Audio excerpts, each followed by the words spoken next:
وہ تو کسی کو بھی پتہ نہ ہو، کہ ایک آدمی کو بھی پتہ نہ ہو، اللہ کو پتہ ہو تو اللہ کہیں گے بندے یہ عمل تو نے میرے لیے کیا، آج میں اپنی شان کے مطابق بیان کروں گا۔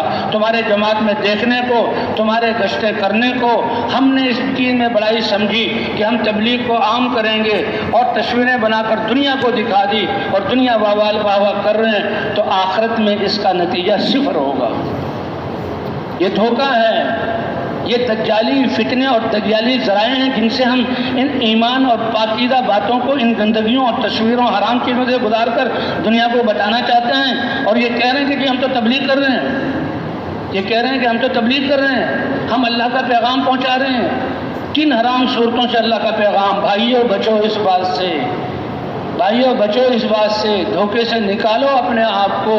وہ تو کہتے ہیں کہ ساتھ والے کو بھی، جو بار بار حدیث میں کہ تم دائیں ہاتھ سے خرچہ کرو اور اللہ کے لیے دو، بائیں ہاتھ کو بھی پتہ نہ لگے۔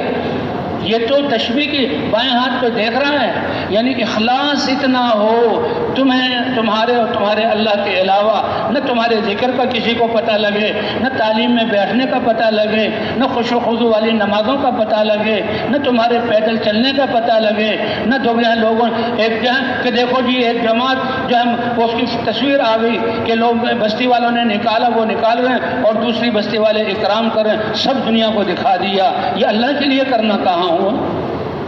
کتنا بڑا دھوکہ لگا ہوا ہے۔ اخلاص تو کتنی بڑی دولت ہے، اللہ تو دل کے ارادوں کو جانتے ہیں۔ وہ ایک ساتھ مال غنیمت جمع ہو رہی ہے اور دھڑا دھڑ جو ہے کسرا کے محلات کے خزانے آ رہے ہیں اور جمع ہو رہے ہیں، اور مشہور تھا کہ کسرا کے نے ایک ہیرے جواہرات کی ایسی تھیلی رکھی ہوئی ہے، کیونکہ یہ بادشاہتیں اس میں کامیابی نہیں، روم اور فارس بڑی طاقتیں، ہم ان کی تاریخ کو پڑھتے ہیں لیکن خون ریزی سے اور دل کی سختی سے ان کی تاریخیں بھری ہوئی ہیں۔ فارس کا غلبہ ہوتا تو روم کی بستیوں کو اجاڑ دیتے اور ندییں بہا دیتے خونوں کی، اور کھوپڑیوں کے پہاڑ لگا دیتے، یہ انسانیت تھی ان کی۔ اور روم کا غلبہ ہوتا تو فارس کی تباہی، فارس کا غلبہ ہوتا تو روم کی تباہی، اور پھر بخشتے نہیں تھے کسی کو۔ تو اس کو یقین تھا کبھی نہ کبھی شکست ہو سکتی ہے، تو اس نے بڑی قیمتی ہیرے جواہرات کی تھیلی اپنے محلات کے خزانوں کے اندر رکھی ہوئی تھی، اور یہ بات مشہور تھی۔ اب جو وہ اللہ نے فتح کیے اپنے مسلمانوں کے ہاتھ پر، ان عرب کے صحراؤں میں رہنے والوں کے ہاتھوں پر، اور ایسی جھوپڑیوں میں رہنے والوں پر جن کے گھروں میں رات کو چراغ جلانے کے لیے تیل نہیں ہے، اور ان گھروں میں جن کے لیے کھانا پکنے کے لیے وہ آگ نہیں جلتی۔ ہمارے لیے تو فجر سے پہلے کی چائے الگ، گویا کھانے ہی کے لیے ہمیں پیدا کیا، ناشتے کی انواع الگ، اور پھر اتنے وقت کی بے دردی سے استعمال کہ ایک ناشتہ صبح، پھر آدھے گھنٹے بعد پھر ناشتہ، پھر آدھے گھنٹے بعد پھر ناشتہ، 4 گھنٹے عورتیں بیچاری باورچی خانے میں، جسے زندگی کا مقصد ہی کھانا ہے۔ اللہ اکبر، کتنی بھائی اس چیز کو بدلنا ہوگا، بھائی بدلیں گے اس بات کو انشاءاللہ۔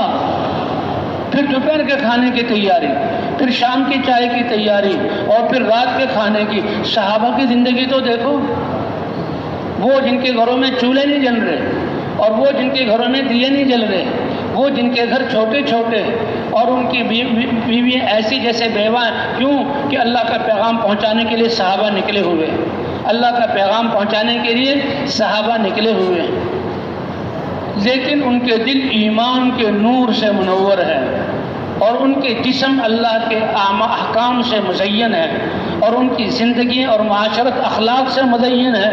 بڑی بڑی حکومتوں کی چولے نہیں ہلائی، صفِ ہستی سے اللہ نے ان کو مٹایا اور سب کچھ اب ایمان والوں کو دیا۔ اللہ ویسے تھوڑی دیں گے۔ آپ اپنی دکان پہ، آپ کوئی اپنی امانت، آپ اپنی کوئی چیز غیرے کو، یا جس میں نظر آئے کہ یہ رشتہ دار تو ہے، بیٹا تو ہے، لیکن یہ فضول خرچ ضائع کرنے والا ہے، نہیں دیں گے۔ اللہ اپنے دین کی امانت ان ناقدروں کو کیسے دے دیں؟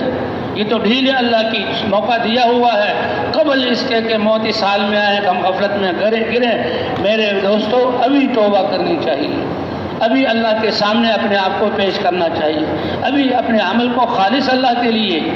بہت بڑا نقصان ہو رہا ہمارا، اور وہی جیسے وہ بوڑھا کیا حسرت ہوگی جب باغ جل گیا، ایسے ہی جب اللہ کے ہاں سے تم نے تو پوری دنیا کو کہا، پوری دنیا نے تمہاری تعریف کی، اللہ فرمائیں گے میرے لیے کچھ نہیں ہے اور میرے نیک عمل کو تم نے تباہ کیا، لے جاؤ فرشتے منہ کے بل جہنم میں ڈال دو اس کو۔ یہ کوئی مذاق ہے؟ یہ کوئی رواجی کام ہے؟ یہ کوئی دنیا والوں کو بتانے والا کام ہے؟ یہ تو اللہ کو بتانے والا کام ہے۔ ان چیزوں سے بچو، بہتے چلے جا رہے ہیں اور ہر ایک کسی پہ آتا چلا جا رہا ہے، ہر ایک کسی پہ آتا، نماز کو بھی دکھانا، تعلیم کو بھی دکھانا، گونگا دعوت دے رہا اس کو بھی لوگوں کو دکھانا، جماعت چل رہی ہے اس کو بھی لوگوں کو دکھانا، ہر ایک لوگوں کو دکھانا۔ اللہ کے دکھانے کے لیے کیا ہے تمہارے پاس بھائی؟ کیا تم راتوں کو اٹھ کر مانگتے ہو ایک پر دو ہیں اور کھڑے رہتے ہو؟ وہ اللہ کے لیے جس کی دنیا کی یہ سارے اعمال دکھانے کے لیے، تو اس کا کیا؟ نماز کو بھی ایسے بے قیمت، یہ کوئی فائدے کی بات نہیں ہے، یہ ایک دجالی فتنہ ہے، یہ شیطانی ایک حربہ ہے، ہماری ہر چیز کو بے جان، توجہ ہی بیکار۔ جو سب سے پہلے توجہ بنیادی چیز کہ جو اللہ کی عبادت نماز شروع کی اس وقت سے لے کر سلام پھیرنے تک یہ کیفیت ہو کہ میرا اللہ مجھے دیکھ رہا ہے۔ اسی لیے تو السلام علیکم ورحمۃ اللہ، کیوں بھائی کہیں تم اب دوسرے ملک سے آ رہے ہو؟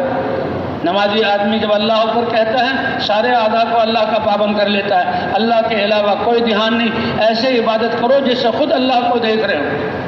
اور یہ نہیں ہو سکتا تو اللہ دیکھ رہا ہے، دنیا دیکھے نہ دیکھے۔ 2 رکعت نماز پڑھی جماعت کے ساتھ، 3 رکعت نماز پڑھی جماعت کے ساتھ،